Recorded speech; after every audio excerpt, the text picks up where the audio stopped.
Kabul, Islamic State claimed responsibility for a suicide attack on a Shiite cultural center and news agency on Thursday in the Afghan capital that killed dozens of people attending a conference.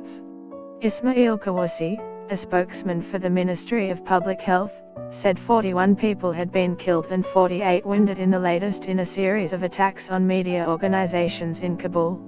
The attack, which involved at least 3 explosions, occurred during a morning panel discussion on the anniversary of the Soviet invasion of Sunni-majority Afghanistan at the Tabia Social and Cultural Center, with many of those attending students, witnesses said. It was also the latest in a series of attacks on Shiite targets by Islamic State, which claimed responsibility in an online statement. The floors of the center, at the basement level, were covered in blood as wailing survivors and relatives picked through the debris, while windows of the news agency, on the second floor, were all shattered. People running outside into the compound following an initial blast inside were caught by 2 further explosions which caused heavy casualties, witnesses said. Photographs sent by witnesses showed serious damage at the building, in a heavily Shiite area in the west of the capital, and a number of dead and wounded on the ground. Get the latest news and updates emailed straight to your inbox.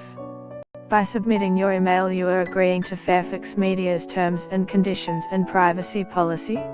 Deputy Health Minister Feda Mohammed Piker said 35 bodies had been brought into the nearby Istiklal Hospital. Television pictures showed many of the injured suffered serious burns. President Ashraf Ghani's spokesman issued a statement calling the attack an unpardonable crime against humanity and pledging to destroy terrorist groups.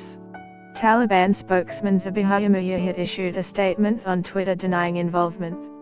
The bloodshed follows an attack on a private television station in Kabul last month, which was also claimed by Islamic State. Backed by the heaviest U.S. airstrikes since the height of the international combat mission in Afghanistan, Afghan forces have forced the Taliban back in many areas and prevented any major urban center from falling into the hands of insurgents. But high-profile attacks in the big cities have continued as militants have looked for other ways to make an impact and undermine confidence in security.